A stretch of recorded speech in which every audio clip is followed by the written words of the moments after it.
भोगतो न घडे संचिता वाचून करावे ते मनी समाधान मनमुनी मनी मानू नये खेदू म्हणावा गोविंदू वेळोवेळा आणि कारुसावे न लगे बहुता पुल्या संचिता वाचूनिया मनमुनी मनी मानू नये खेदू म्हणावा गोविंदू वेळोवेळा तुका म्हणे भार घातलिया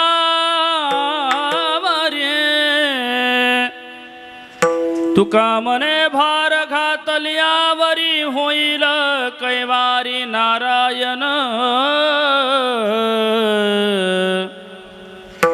मनवुनी मने मानू नये खेदो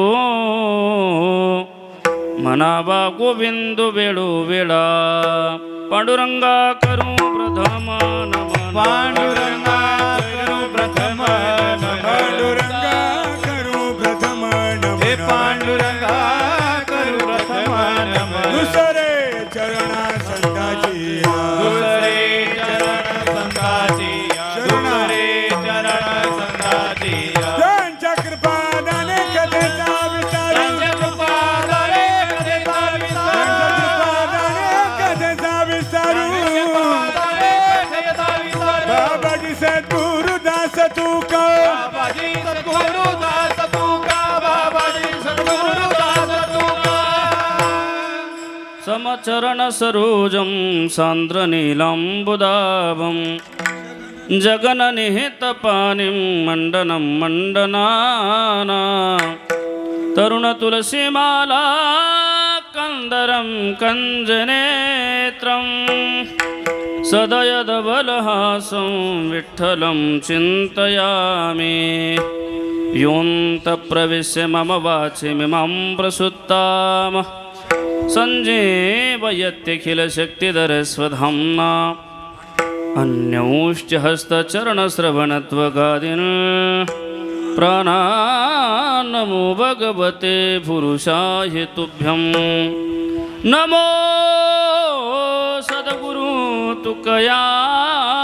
ज्ञानदीपा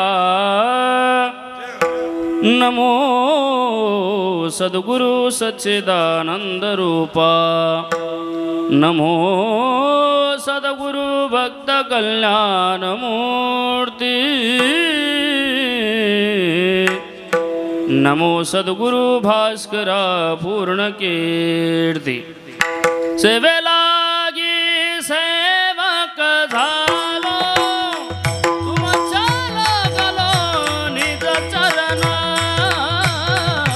अहो स्वामी तुकया देवा यावरी न करावा अवहेरो सेवेलागी सेवक झालो तुमच्या निज चरणा अहो स्वामी तुकया देवा यावरी न करावे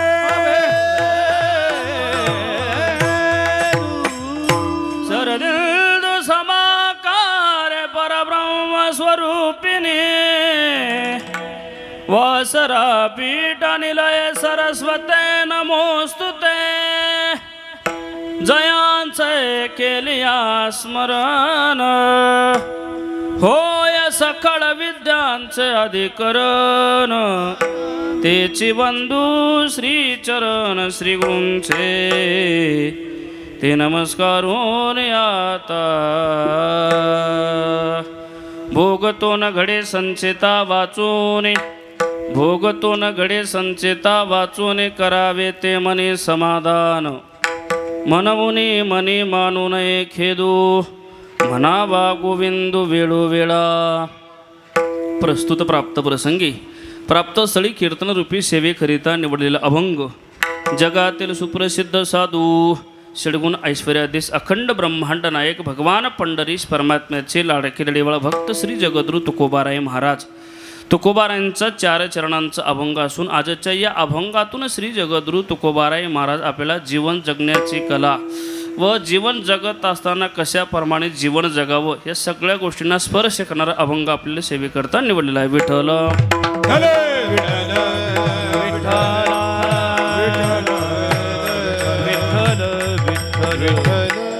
अभंगाला सुरुवात करण्यापूर्वी थोडासा परिहार देणं प्रत्येक वक्त्याचं आद्य कर्तव्य असतं. त्या नियमानुसार आज या ठिकाणी अखिल कोड ब्रह्मांड नायक भगवान पंढरीस परमात्म्याच्या कृपेने साधू संत महात्म्यांच्या स्पदस्पर्शाने पावन पवित्र झालेली ही पुण्यनगरी शहा या शहा गावातील कैलासवासी हरिभक्त पारायण दत्तात्रय कारभारी कोरडे या बाबांच्या 5व्या पुण्यस्मरणाच्या निमित्ताने त्यांच्या संपूर्ण कोरडे परिवाराने बाबांना काही श्रद्धांजली अर्पण व्हावी या निमित्ताने एक दिवशी हा कीर्तनाचा महोत्सव आयोजित केलेला आहे.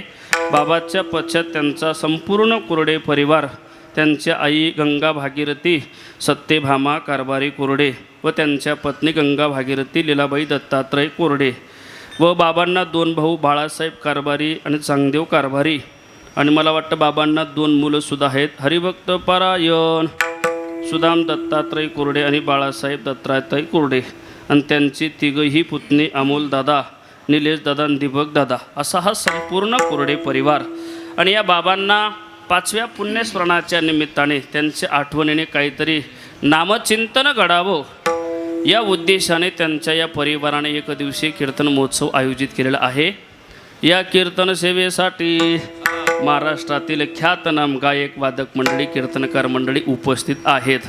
आत्ता ज्यांनी कार्यक्रमाचा प्रारंभ केला महाराष्ट्राचं वैभव नाही आपल्या नाशिक जिल्ह्याचं वैभव आदरणीय आमचे पूजनीय भजन सम्राट गुरुवर्य या ठिकाणी रोहिदास महाराज मते उपस्थित आहेत. महाराजांसाठी जोरदार टाळी वाजवा.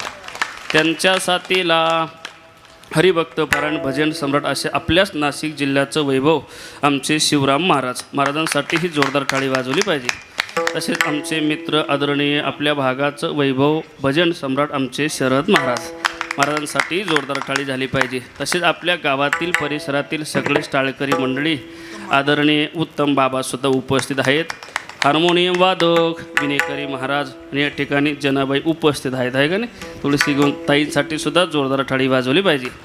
आणि मृदुंग सम्राट महाराष्ट्रामध्ये आता सध्या ज्या नावाची चर्चा चालू आहे ज्यांच्या हातामध्ये विशेष गोडवा आहे नाही विशेष ताकदीने अगदी वातावरण तयार करतात आमचे जिवलग मित्र मृदुंग अलंकार नाशिक जिल्ह्याचं वैभव दिनेश दादा मोजाड महाराजांसाठी जोरदार वाजवा जोरदार वा वा. गोड वातावरण तयार झाले. अगदी या प्रतिकूल अवस्थेत अनुकूल वातावरण ज्यांनी केले आमचे साऊंड सिस्टमवाले दादांसाठी पुन्हा जोरदार टाळी वाजवा. या ठिकाणी खरं तर मोठे बाबांच्या स्पदस्पर्शाने पावन पवित्र झालेली ही पुण्यनगरी शहा व आदरणीय वैकुंठवासी गुरुवर्य माऊली महाराज गुरव महाराजांच्याही पदस्पर्शाने पावन पवित्र झालेली या भगवान महादेवाच्या या पवित्र प्रांगणामध्ये चालू असलेला हा एक दिवशी आपला कीर्तन महोत्सव. मला वाटतं बाबांना जाऊन 5 वर्षे झाले. दिनेश दादा 5 वर्षे झाल्यानंतर सुद्धा ते पुण्यस्मरणाच्या निमित्ताने आठवणीने कार्यक्रम करतात. म्हणजे गेल्यानंतर ही मेल्याची पावती श्रीमंत पावती आहे का नाही महाराज आहे का नाही. गेल्यानंतर सुद्धा म्हणजे ते आपल्याला हे 5वं पुण्यस्मरण आपण साजरं करतोय आपल्याला असं वाटतं ते आपल्यामध्ये आहेत गेले नाही. म्हणजे 5 वर्षे झाले ना आणि जीवन जगत असताना असंच जीवन जगणं असलं पाहिजे. कारण ज्याचा जन्म निश्चित आहे त्याचं मरण निश्चित आहे. आया है सो जाएगा राजा रंक फकीर कोई सिंहासन चढ़ा कोई बंदा जंजीर. हेत नाही मूर आले अवतार येरते पामर श्री भक्ती हेरते पामर. हेत नाही मूर आले अवतार येरते पामर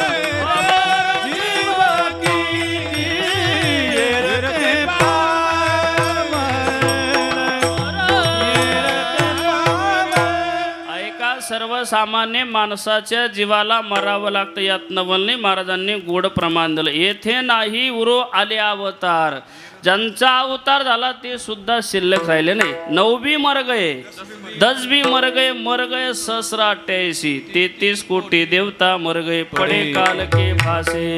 आज मेला बलदा मेला बाप मसला गेला. मेला बलदा मेला बाप मसला गेला.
देखत देखत ना तू बळतो तो हे तैसा झाला. म्हणजे ही यादी सांगितली जाणाऱ्यांची आहे का नाही. आजा मेला पंजा मेला बाप मसना गेला देखत देखत ना तू पण तू. किती लोक झाले? 5 झाले ना. तोही तैसा झाला 6 सांगितले. हा प्रत्येकाला जावं लागतं. मायका ज्याचा जन्म निश्चित आहे मरण निश्चित आहे. उपजल्या पिंडा मरण सांगते, उपजल्या पिंडा मरण सांगते, उपजल्या पिंडा मरण सांगा, उपजल्या पिंडा मरण सांगा. मरते उपजते सावेची ते, मरते उपजते सावेची ते, लक्ष जवळची घर सोडवं, लक्ष जवळची घर सोडवं.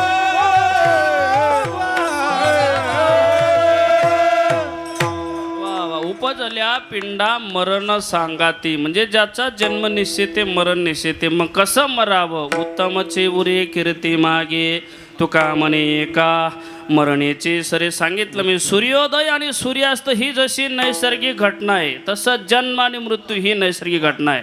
त्याच्यात कोणीही बदल करू शकत नाही, बदल होणार नाही. अनेकांनी बदल करण्याचा प्रयत्नही केला होता आहे का नाही. हिरण्यकश्यपूने अनेक दिवस साधना केली, ब्रह्मदेवाला प्रसन्न केलं.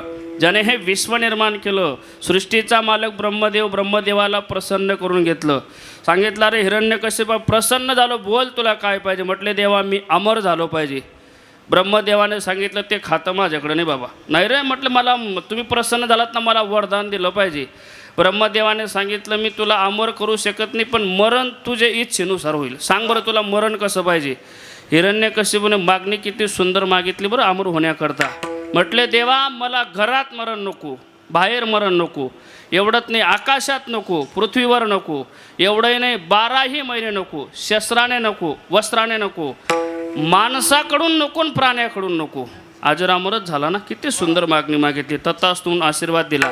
पण ज्यावेळेस पापाचा घडा भरला भक्ती गुरुजी, भगवान नरसिंह भगवंताचा अवतार घेतला हिरण्यकश्यपूला मारण्याकरता. नरसिंह भगवंताचा अवतार झाला आणि ज्यावेळेस हिरण्यकश्यपूला मारण्याकरता धरलं ना, त्याला हसू येत होतं. देवाने विचारलं तुला मारण्याकरता धरलं तू हसतोय. म्हटले देवा तुम्ही मला मारूच शकत नाही. म्हणले का? माझं ठरलेलं आहे मला घरात मरण नको, बाहेर मरण नको. कुठं धरला होता? उंबरट्यात आहे ना. आता उंबरटा घरात असतो का बाहेर असतो?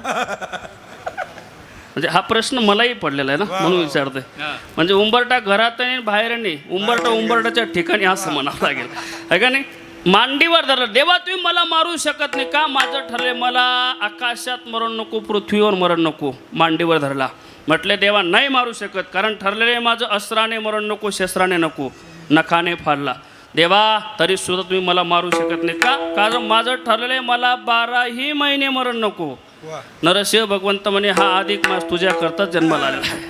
म्हणजे अधिक मासात भगवान परमात्माने या धोंड्याच्या महिन्यात अधिक मासामध्ये नरसिंह भगवंताने हिरण्यकश्यपूला मारणं म्हणजे माझा दृष्टांत संपला. अनेकांनी मरणावर विजय मिळवण्याचा प्रयत्न केला, पण मरणावर विजय मिळवता आला नाही. मग मरायचे ना, मग कसं मरण जगावं महाराज, कसं जीवन जगावं. मरायचं तर उत्तमची उरे कीर्ती मागे. पण काय करावं, आपण अनेकांच्या प्रिय यात्रा पाहतो गुरुजी ना, आपल्याला असं कधीच वाटत नाही आपण मरणार आहेत. बरोबर आहे का नाही. फुलांच्या बागेमध्ये ज्यावेळेस माळीदादा फुलं तोडतोय, ऐका बरं, ज्यावेळेस फुलं तोडायला तो माळीदादा जातो ना, फुलं तोडायला लागला की एक कळी दुसऱ्या कळीला म्हणते बघ ना गं तो माळीदादा फुलं तोडतोय, तोडू दे ना म्हणे. मग तुझं माझं काय नुकसान आहे? अगं आज नाही नुकसान आपलं, उद्या आपलं सगळ्या कळ्यांचं रूपांतर फुलात होणार आहे. आणि परवाच्या दिवशी तो माळीदादा असंच येणार आहे, असंच आपलं मुंडकं तोडणार आहे. म्हणजे माली आवत देखी कलिया करे पुकार, शब्द आहे का बरं. माली आवत देखे कलिया करे पुकार, फुली फुली चुनली कल हे हमारे बार. एक पाहत एकाची दहने, एक पाहत एकाची दहने, एक पाहत एकाची दहने, एक पाहत एकाची एक पाहतसा एकाचे दहने एक पाहतसा एकाचे दहने एक पाहता सगळ्याची दहने एक पाहता एकाची दहने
एक पाहतसा एकाची दहने सावध त्या गुन्हे कार्य नवा.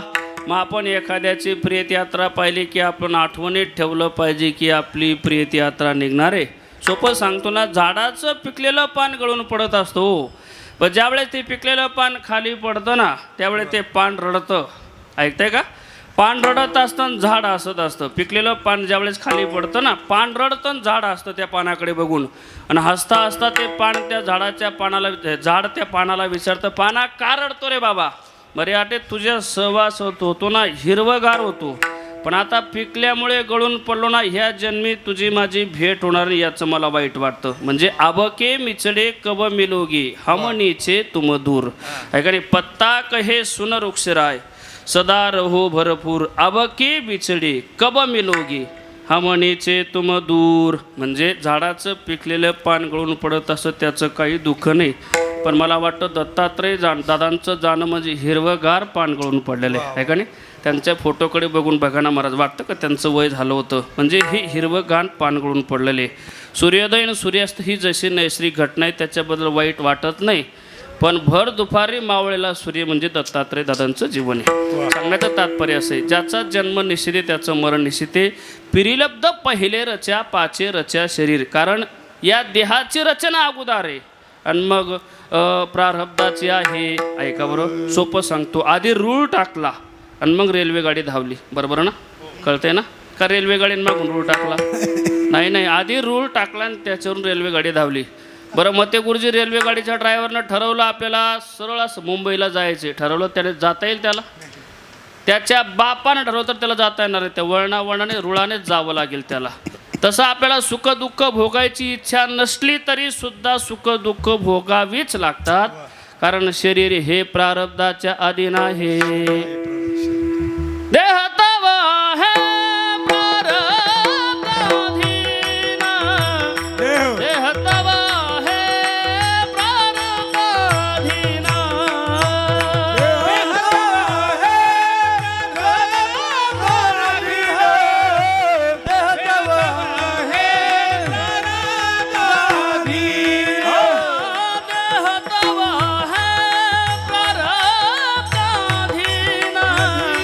देह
आहे प्रारब्धाधीन, याचा मी कासीन बाहुबार. कारण शरीर हे प्रारब्धाच्या अधीन आहे बरं का.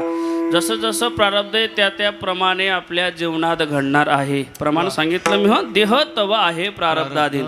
आणि हे प्रारब्ध एवढं अवघड आहे महाराज. हे प्रारब्ध देवाला सुद्धा चुकत नाही. ज्याने हे विश्व निर्माण केलं आहे का नाही, ज्याने हे विश्व निर्माण केलं त्या देवाला सुद्धा कर्म चुकत नाही. केले म्हणजे कर्मे श्रीराम वनवासा गेला, कर्मे दशरथे वियोगी मेला, कर्मे रावण क्षय पावला, वियोग घडला सीता देवी. कबीर महाराज म्हणतात, जंगल जंगल राम फिरे रे, लंका में रोवे सीता माये, कर्म रेखा बड़ी दुस्तर है, तिल घटे नाराई. शब्द कळले. जंगल जंगल राम फिरे रे, लंका में रोवे सीता माई, कर्मरेखा बडी दुस्तरे, तिल घटे नाराई. म्हणजे हे ज्याने विश्व निर्माण केलं त्यालाही कर्म चुकत नाही. मग तुम्हाला मला चुकणार आहे का? आपण काही काही म्हणतात ना, काही लोक म्हणतात का हो महाराज तुम्ही तर रात्रंदिवस परमार्थ करतात, देवपूजा करतात, पारायण करतात, भजन करतात, कीर्तन करतात, वारीला जातात तुम्ही. अहो तुम्ही नेहमी भजन कीर्तन परमार्थ करतात तरी तुम्ही नेहमी दुःखी. आम्ही तर कधीच देवपूजा करत नाही, कधी सप्त्याला जात नाही, सप्त्याला वर्गणी देत नाही. नाही नाही नाही, सप्ताह होत असला तर हो देत नाही. एवढा पराक्रम करतो आम्ही तरी आम्ही नेहमी सुखी, आणि तुम्ही रात्रंदिवस परमार्थ करून तुम्ही नेहमी दुःखी, असं काही लोक म्हणतात. पण एक सांगू, अरे भजन केल्यानंतर प्रारब्धात बदल होईल असं सांगितलंच कोणी? एक वाक्य सांगतो ऐका. कभी गर्मी कभी सर्दी हे तो कुदरत के नज़ारे है. ऐकताय का? कभी गर्मी कभी सर्दी है तो कुदरत के नज़ारे है, प्यास तो उसे भी लगती है जो नदी के किनारे. नदीच्या काठाला जर कधी आपण बसलो, दिवसभर पाण्याकडे पाहत राहिलो, मग काय ताण लागत नाही? पाण्याकडं पाहिल्यानंतर ताण लागते, यात विशेष नाही. पाण्यात बसून राहिला तरी पाणीच प्यावं लागेल. तसं परमार्थ केल्यानंतर सुद्धा सुख दुःख हे भोगावंच लागेल. भजन केल्यानंतर प्रारब्धात बदल होईल. ये द्या सोडून रात्रंदिवस भगवान परमात्मा ज्यांच्या सहवासात होता, कृष्ण साय पांडवासी,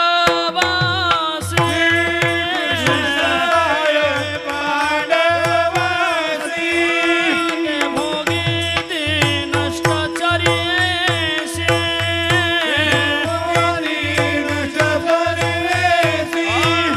साय केलिया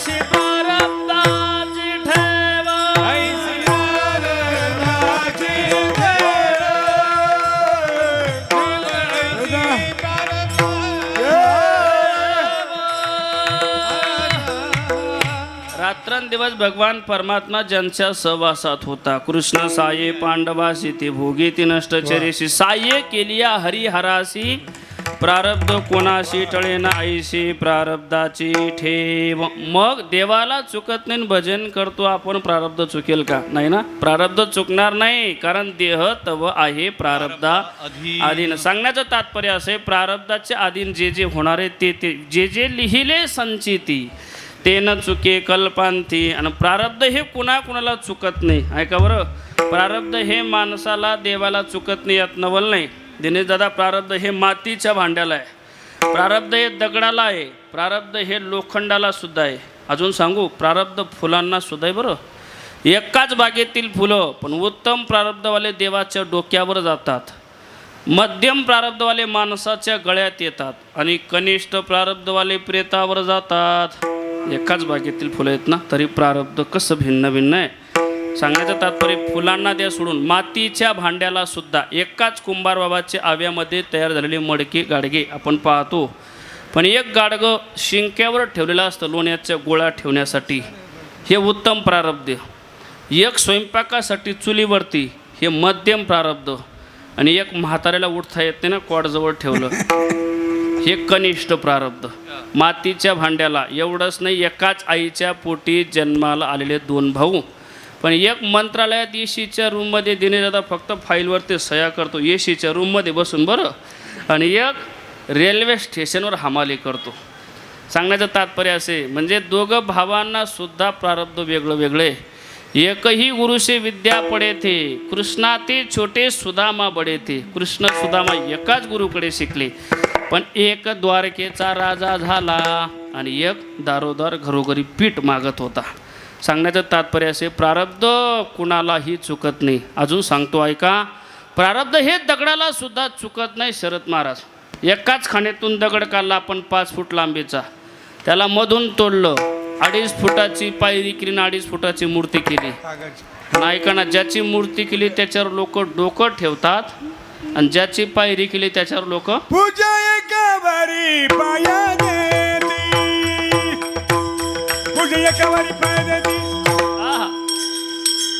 पूजा एकावरी पाया देती, पूजा एकावरी पाया देती. आषाढाचा देव पाषाण पायरी, पूजा एकावरी पाया देती, पूजा एकावरी पाया देती.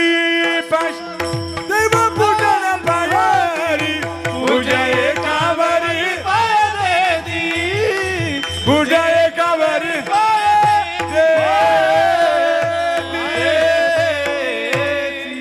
परफेक्ट प्रमाण मिळालं बरं, टाळी वाजवली पाहिजे. पाषाण पायरी, पूजा एकावरी पाय ठेवी किंवा पाय देती, आहे का नाही. म्हणजे एकाच खाणीतून दगड काढला, पायरी केली तर पाय ठेवतात, आणि मूर्ती केली तर डोकं ठेवतात. अजून सोपं सांगतो ऐका, या लोखंडाला सुद्धा प्रारब्ध आहे. एकाच आपण समजा 1 फूट लांबीचा लोखंडाचा तुकडा घ्या, त्याला मधून तोडलं, 1/2 फुटाचा चिमटा केला आणि 1/2 फुटाचा चमचा केला.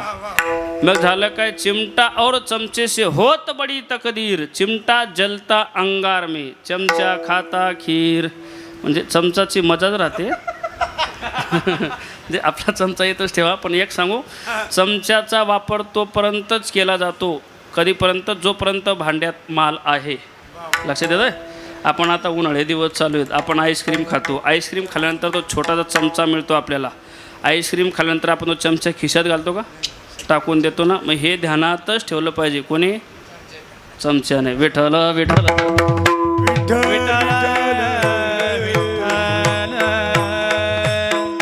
प्रारब्ध हे कुणालाही चुकत नाही. याचं कारण प्रारब्धाचे 3 प्रकार आहेत. एक प्रारब्ध संचित आणि क्रियमान. आता आपल्या सध्या जीवनामध्ये जे चालू आहे ते क्रियमान, भोगतोय ते प्रारब्ध, आणि बाकी आहे ते संचित. सोपं सांगतो, आपण शेतकरी माणसं आहोत.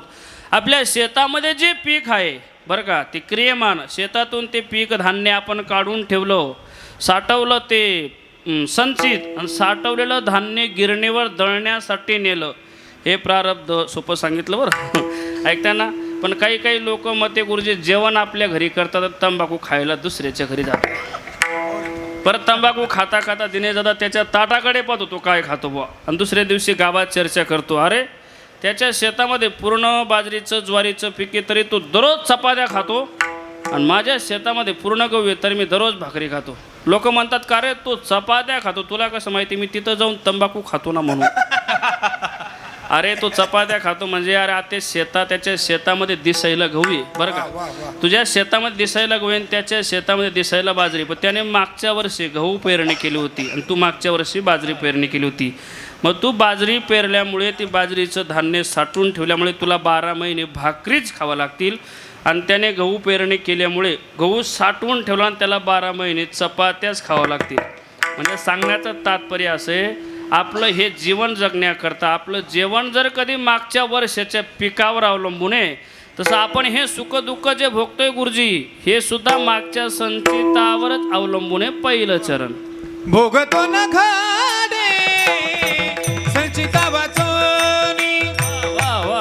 भोगतो न खाडे संचिता वाचोनी, भोगतो न खाडे संचिता वाचोनी,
झाली पाहिजे. हां, गोड वातावरण केलं, या वातावरण केलं, हे महत्त्वाचं आहे का नाही तर काही काही वातावरणात पण वातावरण करतात ना. टाळी वाजवली पाहिजे ना, पुन्हा कळलं तर टाळी वाजवा. वा, कारण हे सगळे प्रेमाचे माणसं आहेत ना. नाही तर काही काही दादा काही काही गायक वादक मिळतात ना, म्हटलं ते म्हणतात आम्ही ते हे सगळे प्रेमाचे माणसं आहेत. ते म्हणतात आम्ही रागात गातो आणि देवाला प्रेम आवडतं. गिरीधर लाल तू भाव का भुका, राग कला नहीं जानत तुका, क्या गाऊं खोहे सुनने वाला, क्या गाऊं कोई सुनने वाला. भगवान परमात्मा भावाचा प्रेमाचा भुकेला आहे. त्याला प्रेम दिलं तर तो उष्ट सुद्धा खातो. शबरी मातेचे बोरं खाल्ले ना, बोरं खाल्ली यात नवलनी, उष्टे बोरी खाल्ली यात नवलनी. देव भावाचा भुकेला, देव भावाचा भुकेला, देव भावाचा भुकेला, देव भावाचा भुकेला, देव भावाचा भुकेला, देव भावाचा भुकेला. देव भावाचा भुकेला, देव भावाचा भुकेला.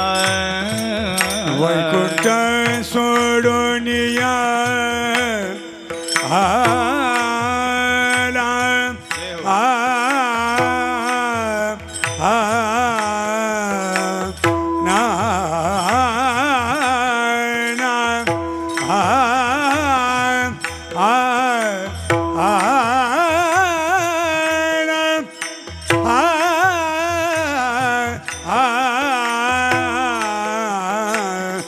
वैकुंठ सोडून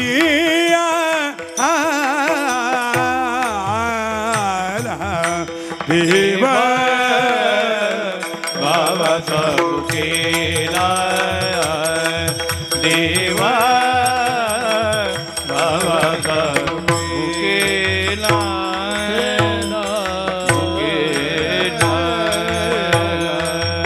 महाराजांनी गोड प्रमाण दिलं. देव भावाचा भुकेला. आणि मग भाव पाहून प्रेम पाहून वैकुंठ सोडून इथं आला आहे का नाही. मग त्याच्यावर जर प्रेम केलं ना गुरुजी, तो जर ऐका नाही का उत्तम बाबा त्याच्यावर जर प्रेम केलं, भाव दिला त्याला, तर तो वैकुंठ सोडून जर येते येऊ शकतो. मग महाराज लोक काय येणार नाही आहे का नाही. प्रेम दिलं पाहिजे आहे का नाही, प्रेम दिलं पाहिजे. कारण या जगामध्ये सगळ्यात श्रेष्ठ नातं प्रेमाचं आहे. सबसे ऊंचे प्रेमा सगाई, सबसे ऊंचे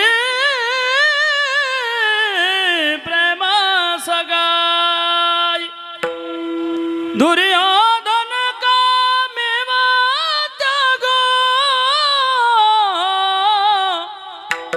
साग विदुर घर खाही रे,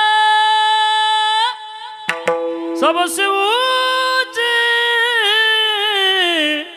प्रेमा सगाई, सबसे ऊंची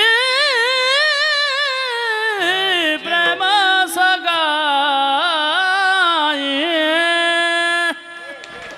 या जगामध्ये सगळ्यात श्रेष्ठ नातं प्रेमाचं आहे. म्हणून थोर प्रेमाचा भुकेला, हाचे दुष्काळ तयाला. प्रेम केलं तर तो काहीही करतो ना.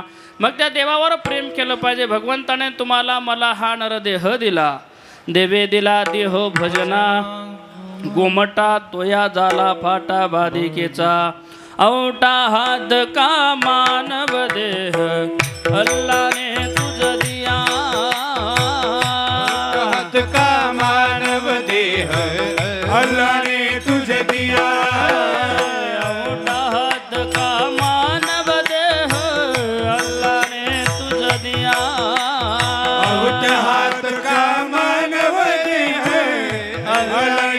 तुझे दिया खाया पिया सुख से सोया नाहक जमाना खोया खाया पिया सुख से सोया नाहक जमाना खोया खाया पिया सुख से सोया नाहक जमाना खोया बज मन नारायण बज मन नारायण बज मन नारायण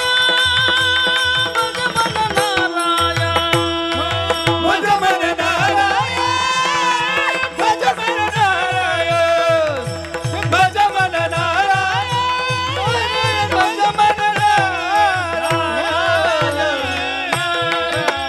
नारायण औटा हात का मानव देह अल्लाने तुझ दिया मग आपण केलं काय खाया पिया सुख से सोया नाहक जमाना खोया कबीर महाराज म्हणतात कमल मुख राम भजन को दिया ऐकणा दादा शहावाले अरे हाताचं भूषण दान करणं कंठाचं भूषण भगवंताचं नामचिंतन करणं हृदयाचं भूषण ब्रह्मनिष्ठा धारण करणं आणि पायाचं भूषण कीर्तन झाल्यानंतर दुसऱ्याच्या चपला घेऊन जाणं हा नाही ना पाये तीर्थयात्रा मुखी राम नाम आचे माझा नेम सिद्धी नाही आहे का नाही टाळी वाजवावी गुढी उभारावी न वाटती चालावी जब हे सकळ सिद्ध आहे तव हे सकळ सिद्ध आहे हात चालावया पाय हात चालावया पाय तव तो आपले स्वहित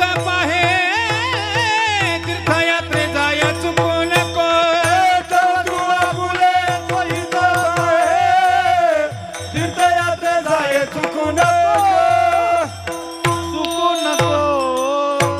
मग जवळ हे सकळ सिद्ध आहे हात चालावया पाय तव तू आपुले स्वहित पाय तीर्थयात्रे जाय चुकू नको जसं कीर्तनात आपल्याकडे अर्धा पाऊण तास राहिल्यानं आपण तो वाया घातला नाही पाहिजे म्हणजे जवळ हे सकळ सिद्ध आहे तोपर्यंत ऐकलं पाहिजे ना तसा हा नरदेह मिळाला तर आपण त्याची तीर्थयात्रा केली पाहिजे नामचिंतन केलं पाहिजे परमार्थ केला पाहिजे कारण भोगतो न घडे संचिता वाचून करावे ते मनी समाधान म्हणजे जे होणार आहे ते होणारच आहे म्हणावं लागतं गुरुजी अरे थोडासा लवकर गेला असता तर अपघात टळला असता रे अरे नाही मुक्कामाला गेला असता तरी तुझा कार्यक्रम फिक्स होता तिथं त्याच्यात अजिबात बदल होत नाही बरं मरणाच्या बाबतीत काहीच वशिला चालत नाही सांगितलं मी तुम्हाला सोपं सांगतो कळेल असं एक माणूस नुसता आईत खाऊ होता नुसता जेवण करायचं आणि पत्ती पिसत बसायचा आणि बायको जर कमी जास्त काही बोलायला लागले की तो म्हणत जास्त कमी बोलले ना आत्महत्याच करून गेल बायको बिचारी भोळी होती ऐकून घ्यायची आणि कामाला जायची आणि काहीतरी आणलं की संसार धकवायची ती आणि याचं फक्त जेवण करणे आणि पत्ती पिसत भरणे असे अनेक दिवस गेले 2-4 दिवसावर दिवाळी आली बायको म्हणे अहो 2-4 दिवसावर दिवाळी आली जरा तुम्ही आता लक्ष द्या ना आपले पोरं फाटके कपडे घालून फिरतायत लोकांचे पोरं नवे नवे कपडे घालून फिरतायत तुम्हाला दिसत नाही काही कळत नाही तो म्हणले लावली का सकाळी सकाळी कटकट आत्महत्याच करतो म्हणली बायको म्हणे तू असं तरी काय कामाचं रे जा बरं आत्महत्या कर त्याला वाटतं अर आता तर बायकोनंच परवानगी दिली आत्महत्या करण्यासाठी गेला उड्डाण पुलावर गेला तू बरं का उड्डाण पुलावर चढला इकडं तिकडं पाहिलं आत्महत्या करणार उडी टाकणार तेवढ्यात त्या पुलाखालून गुरुजी भाजीवाला जात होता उत्तम बाबा त्याच्या ते चपटं टोपलं आणि त्याच्यावर त्या भाजीच्या जुड्या रचलेल्या जशा गुलाबाच्या फुलाच्या पाकळ्या असतात ना तसं त्या भाजीच्या जुड्या रचलेल्या त्या टोपल्यामध्ये ते चपटं टोपलं घेऊन तो भाजीवाला भाजी विकण्यासाठी जात होता आणि या आत्महत्यावाल्याने इकडं तिकडं पायऱ्यान उडी टाकली कुठून उड्डाण पुलावरून परबर टोपल्यात पडलं म्हणजे जसं माय लेकराला घेते ना पदरातमध्ये लुगड्याच्या पदरामध्ये तसं हे त्या टोपल्यातमध्ये पडलं शिवराम बाबा अहो तो आत्महत्यावाला नाही मेला भाजीवालाच गेला बरं तो सांगून गेला होता घरी बायको पोरांना बाबा आज जेवढ्याची भाजीपाला विकला ना तेवढ्याचे तुम्हाला फटाके जाणतो त्याचे पोरं खुश होते पप्पा फटाके आणतील ते पुलाखाली मेलं याची बायको वैतागली होती आपली कायमची कटकट गेली ते जेवणाला दुपारी घरी आलं जे सांगण्याचं तात्पर्य जे जे लिहिले ते म्हणजे जे जे लिहिले संचिती ते न चुके कल्पांती त्याच्यात काहीही बदल होत नाही मग सांगण्याचं तात्पर्य बदल होत नाही ना मग आपण हे प्रवासी आहोत आपण फक्त प्रवास करून घेतला पाहिजे तुम्ही आम्ही या जीवनाच्या यात्रेमध्ये आलेलो प्रवासी आहोत ऐकताय का हे नाते संबंध फक्त लावून दिलेत बरं माँ कहे बेटा मेरा है, बाप कहे बेटा मेरा है, ना माँ का ना बाप का है तो जन्म देने का नाता है। भाई कहे बहन मेरा है, बहन कहे भाई मेरा है, ना भाई का ना बहन का है तो रक्षाबंधन का नाता है। सास कहे जामात मेरा है, ससुरा कहे जामात मेरा है, ना सास का ना ससुर का हो तो लड़की देने का नाता है। कबीर कहे कमाल मेरा है, कमाल कहे कबीरा मेरा है, ना कबीर का ना कमाल का हो तो हरि भजन गाने का नाता है। काया नगर का सौदागर तुझे अपने वतन से जाना है। म्हणजे जिथून आलं तिथं आपल्याला जावं लागणार आहे. सोपं सांगतो ना तुम्हाला. आता तुम्ही इथं कीर्तनासाठी आलात, आता भोजन केलं मग का तुम्ही इथं मुक्कामाला थांबणार का? या कोरडे परिवाराने तुम्हाला नायलनच्या दोरीने जरी बांधून ठेवलं तरी तुम्ही थांबणार नाही. कारण केवल बिछड़ने के लिए है एक मेल मिलाप. ऐका बरं, केवळ बिछड़ने के लिए है मेल मिलाप, एक मुसाफिर हम है एक मुसाफिर आप. तुम्ही आम्ही प्रवासी आहोत, या जीवनाच्या यात्रेमध्ये आलेलो प्रवासी आहोत. सांगा मला, प्रवास कशावर अवलंबून असतो? बोला बोला. वैमानावर? बोलत चला ना. तिकिटावर. ज्याचं तिकीट जिथं संपलं तिथं उतरावं लागतं. समजा, कल्पना करा, हे शहा म्हणजे एक रेल्वे गाडी. तुमच्या लक्षात येण्याकरता उदाहरण सांगतो. शहा म्हणजे एक रेल्वे गाडी. या शहा गावातील घरं म्हणजे रेल्वे गाडीचे डबे, आणि या घरातील माणसं म्हणजे रेल्वे गाडीतल्या डब्यातील प्रवासी. बोला आता, प्रवास कशावर अवलंबून असतो? तिकिटावर. मग ज्याचं तिकीट जिथं संपलं शिवराम बाबा तिथं उतरावंच लागतं ना. मग त्याच्याबद्दल खेद मानता कशाला? मन बोनी माने मानू नये खेदू, मन बोनी माने मानू नये खेदू, मन बोनी माने मानू नये खेदू, मन बोनी माने मानू नये खेदू, मन बोनी माने मानू नये खेदू, मन बोनी माने मानू नये खेदू, मन बोनी माने मानू नये खेदू, मन बोनी माने मानू नये खेदू, मन मगो वेदू वेळो वेळा, मन मगो वेदू वेळो वेळा, मन मगो वेदू वेळो वेळा, मन मगो वेदू वेळो वेळा, मन मगो वेदू वेळो वेळा, मन मगो वेदू वेळो वेळा, मगो वेदू वेळो वेळा, मन मगो वेदू वेळो वेळा, मन बोनी माने मानू नये खेदू, मन बोनी माने मानू नये खेदू, मन बोनी माने मानू नये खेदू, मन बोनी माने मानू नये खेदू, मानू नये खेदू. टाळी टाळी टाळी टाळी, जोरदार टाळी वाजवा. वा, गोड चाल गायली. हां, म्हणूने म्हणे मानू नये खेदू. मग यांनी गोड चाल गायली ना, तुम्ही खेद मानूच नका, जोरदार टाळी वाजवा. आहे का नाही?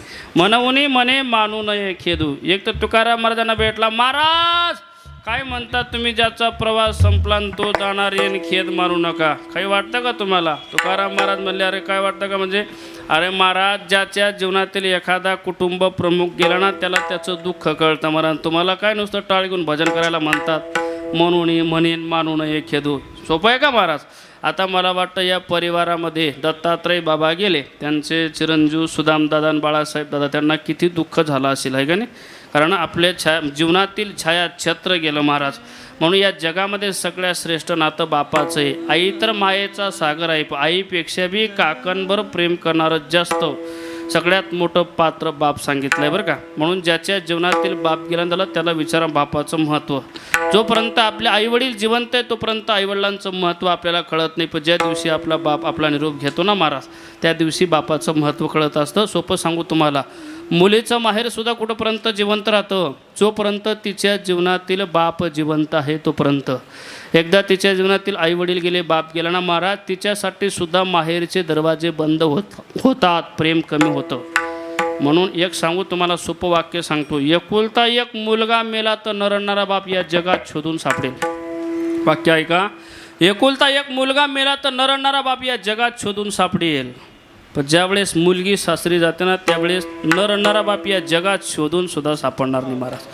बापाचं प्रेम अजर अमर असतं बरं, पण बापाचं प्रेम हे दिसत नाही, आईचं प्रेम दिसून येतं. सोपं सांगतो ना, मुलगा जर 10वीला 1 नंबर आला बरं का, तर पेढे वाटणारी आई अख्ख्या गल्लीला दिसते. पण मुलगा 5 झाला 1 नंबर आला, ही बातमी कळाल्याबरोबर तो बाप पेढ्याच्या दुकानामध्ये जाऊन पेढ्याचं बॉक्स आणतो, हे कोणाच्या ध्यानात येत नाही. बरं बोलतो ना, आईपेक्षा जास्त प्रेम, पण आईचं प्रेम सगळ्यांना दिसून येतं, बापाचं प्रेम दिसत नाही. म्हणून बापाचं एक सगळ्यात मोठं श्रेष्ठ नातं प्रेमाचं सांगितलं आहे. आणि महाराज तुम्ही म्हणतात म्हणून म्हणेन मानू नये खेदू, काही म्हणतात. अरे तुकाराम महाराज म्हणतात, अरे सांगितलं ज्याचा जन्म निश्चित आहे त्याचं मरण निश्चित आहे. म्हणून गेलेच ना, जे लिहिले संचिती तिनं चुकी कल्पना, त्याच्यात बदल होत नाही, देवाला बदल करता आला नाही. मग त्याच्याबद्दल खेद मानू नका. काय करा, म्हणावा गोविंदू वेळोवेळा. संसार आणि दुःख या दोन्हीचं समीकरण आहे बरं का. संसारामध्ये जर सुख प्राप्त व्हावं असं वाटत असेल तर भगवंताचं नामचिंतन करावं, कारण तो भगवान परमात्मा सर्व सुखाचे आगर किंवा सुखरूप ऐसा. तुझा कोणी सांगा माझ्या पांडुरंगा सारिखा तू. म्हणून गवळणी करती संसाराचा धंदा. गवळणी संसार करत होते ना, पण तरी गवळणी करती संसाराचा धंदा, नित्य आठविती त्या गोविंदा. मन हे गोविंदी देह काम करेवो. बरं का गुरुजी, त्या जर कधी दही दूध विकायला गेल्या तर ते देह भान विसरत होते, यात म्हणजे संसार विसरत होत्या. त्या जर दही दूध विकायला गेल्या, दही घ्या लोणी घ्या, गोविंद घ्या कोणी दामोदर घ्या गे, गोविंद घ्या कोणी दामोदर घ्या गे, गोविंद घ्या कोणी दामोदर घ्या गे, गोविंद घ्या कोणी दामोदर घ्या रे, गोविंद घ्या कोणी दामोदर घ्या गे, गोविंद घ्या कोणी दामोदर घ्या गे, गोविंद घ्या कोणी दामोदर घ्या गे, गोविंद घ्या कोणी दामोदर घ्या. तब तब हासती मथुरेच्या गे, तब तब हासती मथुरेच्या गे, गोविंद घ्या कोणी दामोदर घ्या गे, गोविंद घ्या कोणी दामोदर घ्या. दही घ्या लोणी घ्या म्हणत नव्हत्या बरं, गोविंद घ्या दामोदर घ्या. पण ऐका, तव तव हसते मथुरेच्या गी, पण तुका म्हणे हसे जन नाही कानत ठाई. म्हणजे कामामध्ये काम, काही म्हणा राम राम, जाईल भवश्रम सुख होईल दुःखाचे. जिस देश में उस वेश में परवेश में रहो,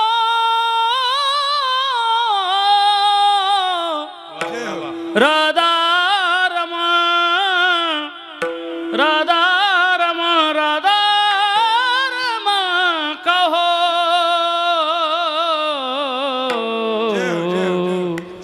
राधा रमा कहो. म्हणून महाराज म्हणतात म्हणावा गोविंद वेळोवेळा गोविंद गोविंद म्हणा लागल या छंद मग फायदा काय होईल मग गोविंद ते काया मग गोविंद ते काया मग गोविंद ते काय मग गोविंद ते काय भेद नाही देवाताया भेद नाही देवाताया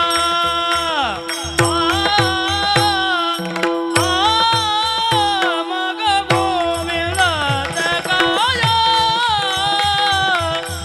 मग गोविंद ते काया भेद नाही देवातया भेद नाही देवातया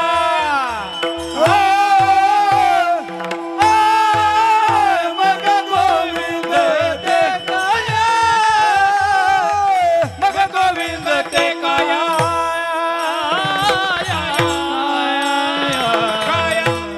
मग आपल्या जीवनामध्ये संसारामध्ये एखादं दुःख प्राप्त झालं खेद मानायचा नाही म्हणून मनी मानू नये खेदू म्हणावा गोविंद वेळोवेळा गोविंदाचं नामचिंतन केलं पांडुरंगाचं चिंतन केलं नामचिंतन केलं तर सुख प्राप्त होईल आणि या सुखाने अनेकांचा उद्धार झाला पण काय आपला स्वभाव असा आहे दुःख आलं तर आपण काय करतो म्हणजे जीवनाचा आपला स्वभाव असा आहे एखादं चांगलं काम केलं की पठ्याने केलं बरं का जीवनात चांगलं काम झालं शिवराम बाबा तर पठ्याने केलं आणि वाईट काम झालं की देव कोपला तो रिकामा आहे तुझ्यावर कोपायला अरे आपण आपल्या जीवनामध्ये केलं काय हे त्याचं उत्तर आहे बरं का मग तुकाराम महाराज म्हणतात जीवनामध्ये एखादं संकट आलं इतरांवरती रुसू नका गुरुजी आणि कारू साबेन लगे बहुता आणि कारू साबेन लगे बहुता आणि करू सावे न लगे बहुता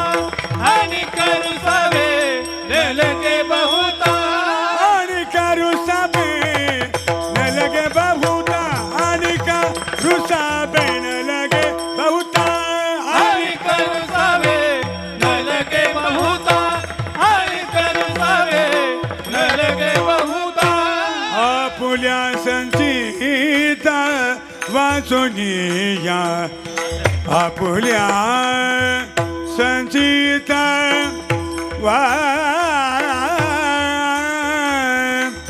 आमना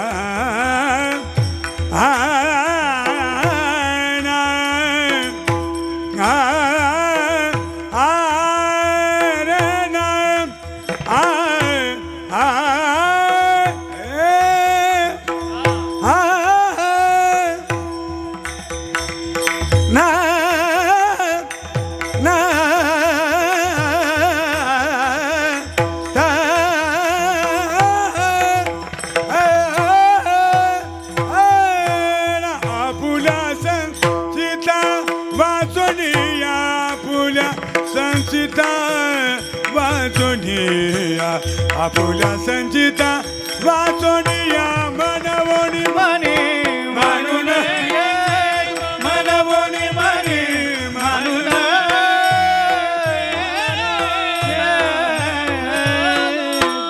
वा वा टाळी टाळी टाळी गोड राखायला गुरुजींनी चालक वराडी ना हां. थोडं थोडं येतं मला पण गोड राखायला बरं का खरंच वातावरण झालं पुन्हा जोरदार टाळी झाली पाहिजे आणि का रुसावी न लगे बहुता जीवनामध्ये एखादं दुःख आलं ना इतरांवरती रुसवा करायचा नाही आपण आपल्या जीवनामध्ये केलेलं कर्माचं फळ आपल्याला भोगावं लागतं हे त्याचं उत्तर आहे बरं का सांगण्याचं तात्पर्य असं आहे आणि माणसाचं कर्म एवढं दुस्तर आहे बरं का पहिलं एक असं वाक्य होतं म्हणे आजा करे ना तू भरे बरोबर ना आता असं नाही जो करे तोच भरे ज्याने कर्म चुकीचं केलं ते त्याला तिथंच भोगावं लागतं सांगण्याचं तात्पर्य एक तुम्हाला गुजराती कविता सांगतो मी. कविता सांगण्याच्या आधी त्याचा भाव सांगतो बरं का. एक माणूस असतो, तो प्रवास करत असतो. प्रवास करत असताना त्याला एक आंब्याचं झाड दिसतं. त्याला झाडावर 2 पिकलेले आंबे दिसतात. तो झाडावर चढतो, आंबे तोडतो. तेवढ्यात त्या झाडाचा मालक येतून त्याच्या थोबाडीत मारतो. दृष्टांत संपला. पण त्या गुजराती कवीने कविता किती गोड केलेली, लक्षपूर्वक ऐकलं तर लक्षात येईल. एक पांचस्त जावो છે, ऐका बरं. एक पांचस्त જાવો છે ઉને આંબાનો પેડ દેખે છે, જાવો છે ઉને આંબાનો પેડ દેખે છે વો ચાલે નહીં, પાવ તો ચાલે છે વો ચૂવે નહીં, હાથ તો ચૂવે છે હો ચાકે નહીં, હોઠ તો ચાખે છે વો ચૂકે નહીં, જીભ તો ચૂકે છે ઓ માર ખાવે નહીં, ગાલ તો માર ખાવે વો રોવે નહીં, જીન આંखोने आंबा देखा वो आंखोच रोवे છે. म्हणजे ज्या डोळ्यांनी आंबा बघितला ते त्यांनाच रडावं लागतं. तसं आपण कर्म चुकीचं केलं, सत्कर्म जर चुकलं ते त्यालाच भोगावं लागतं. सांगण्याचं तात्पर्य याच्याकरता एक दृष्टांत दिला. मला वाटतं एक मुस्लिम समाजाचे संत होऊन गेले. ऐका बरं. म्हणजे केलेल्या कर्माचं फळ कसं भोगावं लागतं. त्यांचं नाव आहे सजन कसाई. एकदा ते तीर्थयात्रेला गेले. भगवंताच्या तीर्थयात्रेला जाणत असताना एकटे निघाले. एका ठिकाणी मुक्काम पडला. शिवराम बाबा त्यांचा मुक्कामाला थांबले. एका गोठ्यामध्ये जागा मिळाली. त्या घरमालकीने ते महाराजांना जेव घातलं. महाराज विश्रामसाठी थांबले. मुक्काम झाला. रात्री 12 वाजता. पण सौंदर्य होते बरं का, म्हणजे सुंदर दिसत होते, ते स्वरूप सुंदर होते. त्यांच्याकडं त्या घरमालकीने पाहिलं. त्या सौंदर्यामध्ये, महाराजांच्या सौंदर्यामध्ये मोहित झाली. रात्री 12 वाजता आले. महाराजांसमोर उभी राहिली. पण महाराजांनी तिचा स्वीकार केला नाही. तिला सांगितलं, जाई हो तू माते न करी सायास, आम्ही विष्णुदास तैसे न हो. मग ती म्हणे, माझे मालक घरात आहेत म्हणून तुम्ही जरा घाबरतायत का? घाबरू नका. कोयता घेतला गुरुजीन, मालकाचं मुंडकं तोडून टाकलं. जेव्हा मान तोडून टाकले आणि सांगितलं, महाराज आता फक्त आपण 2 जण आहोत घरात, आता भीती बाळगायची नाही, घाबरायचं नाही. तरी महाराजांनी सांगितलं, परावी येणारे रुक्मिणी समान, आम्ही तुमचा स्वीकार करू शकत नाही. मग त्या बाईने सांगितलं, म्हटले महाराज तुम्ही आता एवढं करूनही जर माझा स्वीकार करत नाही ना, मी आता तुमच्यावर गुन्हा दाखल करते. पोलीस स्टेशनला जाते आणि तुमच्यावर सांगते दाखल गुन्हा असं करते की एक वारकरी आमच्या घरी मुक्कामाला आला आणि मुक्कामाला आल्यानंतर माझ्या पतीलाही मारून माझी छेडछाड केली. महाराजांनी सांगितलं, फासावर गेलो तरी चालेल पण तुझा स्वीकार करणार नाही म्हटले. गुन्हा दाखल झाला. महाराजांचे हात तोडण्यात आले. वेळ कमी होता ना, हात तुटले महाराजांचे हात तुटले. पण भगवान परमात्म्यावर नाराज झाले. सजन कसाईजी म्हटले, अरे देवा रे, तुझ्या दर्शनासाठी पायी निघालो, मुक्कामाला थांबलो, मग का मी पाप केलं खरे? विनाकारण माझे हात तुटले ना, आता तुझं दर्शन घेण्याची माझी इच्छा नाही. एके ठिकाणी थांबले, फक्त नामचिंतन करते. स्वतः जगन्नाथपुरीवरूनच भगवान परमात्मा पालखी घेऊन आले. महाराजांसमोर उभे राहिले. अरे सजन कशाला सांगितलं? अरे बाबा तुला दर्शन देण्यासाठी आलो मी. भगवंताचं असं म्हटल्यानंतर महाराजांनी सांगितलं, म्हटलं तुझं तर आता तोंड पाण्याची सुद्धा इच्छा नाही. म्हणलं काय झालं? विनाकारण माझे हात तुटले ना, काही अपराध होता का माझा? काही गुन्हा केला नाही तरी माझे हात तुटले ना, मी आता तुझं दर्शन घेण्याचे. अरे तेच सांगण्याकरता आलो, तुझे हात का तुटले सांगा बरं. अरे मागचा जन्म आठव म्हटले. मागच्या जन्मामध्ये तू एक शेतकरी होता आणि एक कासाब एका गाईच्या मागं पळत होता आणि तो म्हणत होता, गाय पकडा हो. तू पळतच गेला आणि 2 हाताने ती गाय पकडली आणि त्या कासाबाच्या ताब्यात दिली. आणि त्या कासाबाने त्या गाईला कत्तल खाण्यात दिलं आणि त्या गाईचं मुंडकं तुला कत्तल केली, त्या गाईला मारलं. म्हणे हे झालं बरोबर, हे कसं काय घडलं? अरे मागच्या जन्मातली ती गाय म्हणजे या जन्मातील ती बाई जिच्या घरी मुक्कामाला होता आणि तिचा तो मालक म्हणजे मागच्या जन्मातील कसाबे.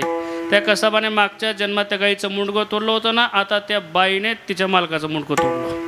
अरे देवा, त्यांचं बरोबर आहे पण माझा काय गुन्हा आहे हात तुटायला? ते सांगतो आहे, काही गरज होते का पळत जाऊन गाय पकडून देण्याची? 2 हाताने गाय पकडून दिली, त्या कासाबाच्या ताब्यात दिली, विनाकारण अपराध केला. म्हणजे मागच्या जन्मातील गुन्हेगार हात कर्म हे भोगावं लागतं. म्हणून अनेका रुसावे न लगे भौता आपुल्या संचेता, वाचून या विठोबा रखुमा ये विठोबा रखुमा, ये विठोबा रखुमा, ये विठोबा रखुमा, ये विठोबा रखुमा, ये विठोबा रखुमा, ये विठोबा रखुमा, ये विठोबा रखुमा, विठोबा विठोबार कुमार विठोबार कुमार विठोबार कुमार विठोबार कुमार विठोबार विठोबार कुमार विठोबार कुमार विठोबार कुमार विठोबार कुमार विठोबार कुमार विठोबार कुमार विठोबार कुमार विठोबार कुमार विठोबार कुमार विठोबार विठोबार कुमार कुमार विठोबार कुमार विठोबार कुमार कामने भार घातली आवरी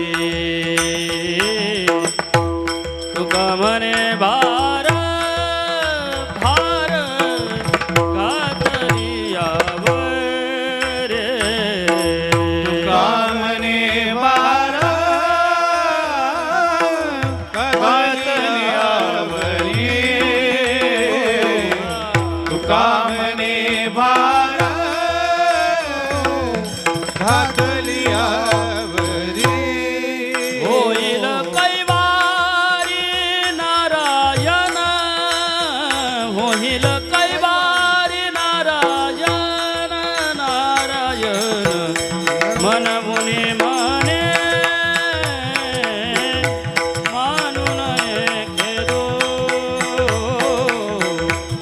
मन मुनी मने मने मानून खेदो होईल कैवारी नारायण होईल कैवारी नारायण मन मुनी मनी मानून केलो मन मुनी मनी मानून केलो मनावा गोविंद वेळा वेळा मनावा मनावा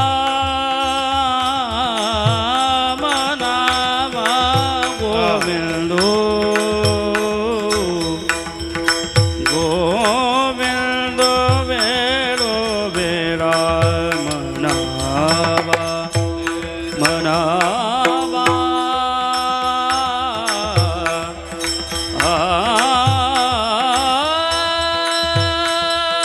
मनावा मनावा गोविंद वेळो वेळा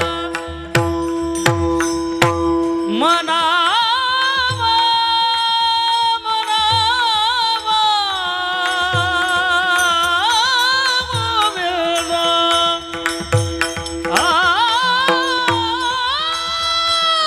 क्या बात है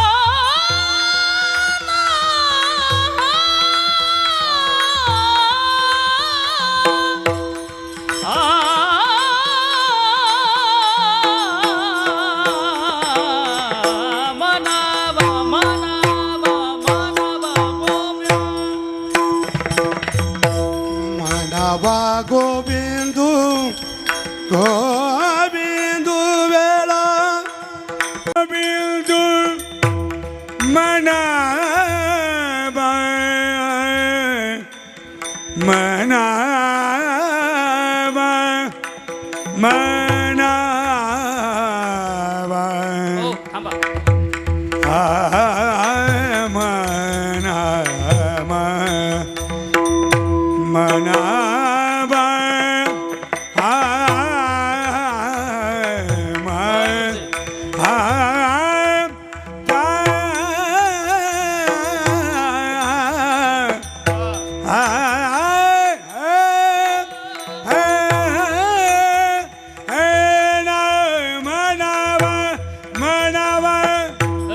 मनावा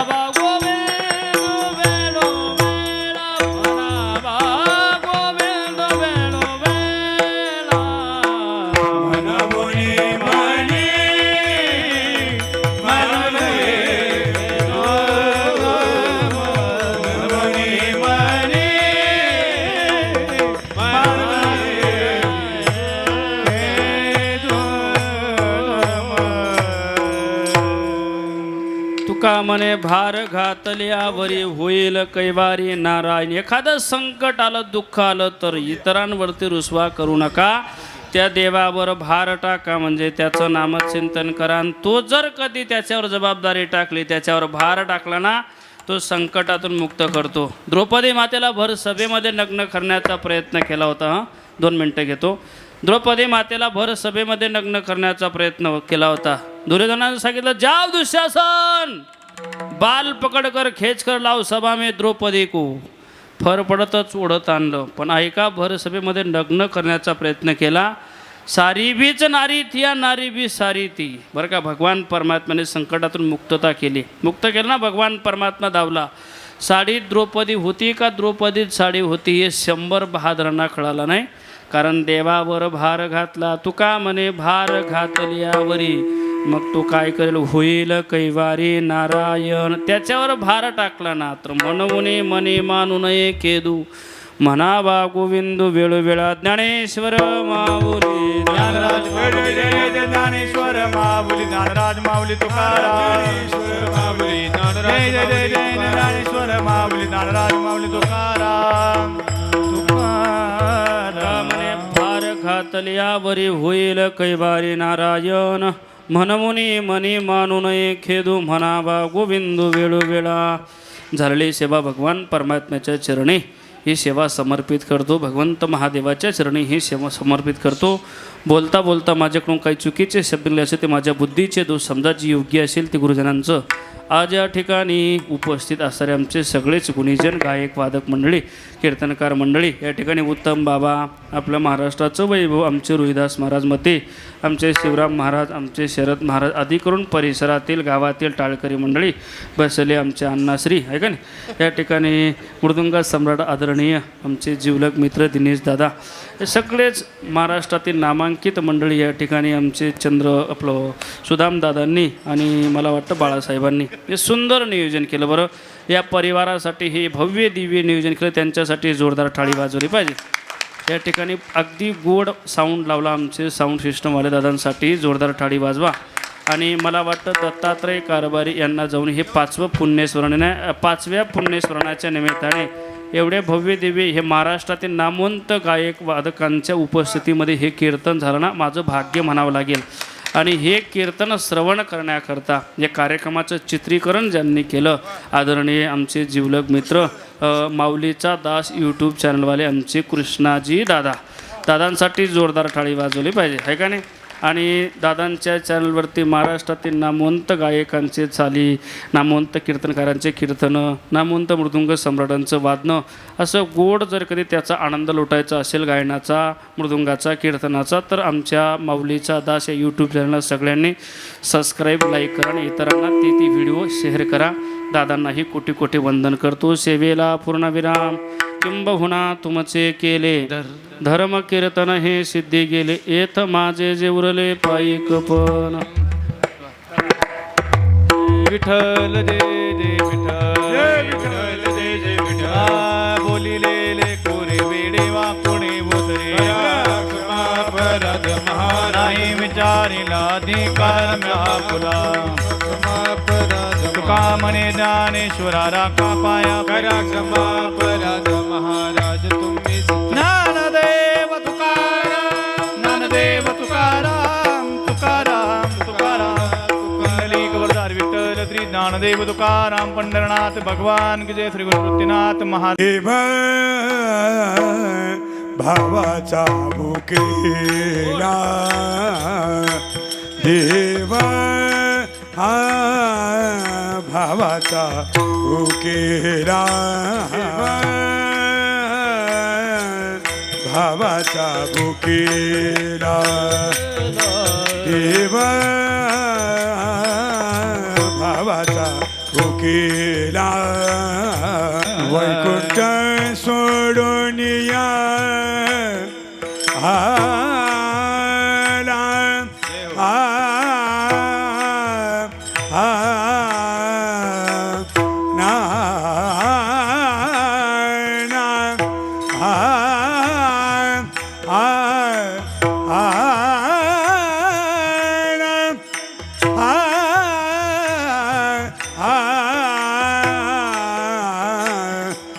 वैकुंठ सोडनिया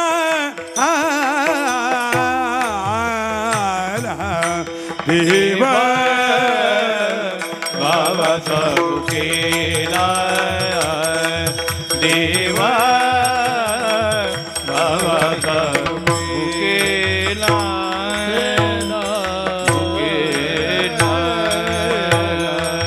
देवा भावाचा बुकेला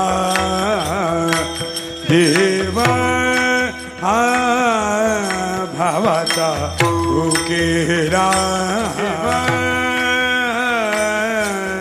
भावाचा बुकेला देवा भावाचा बुकेला वैकुंठ सोडनिया आला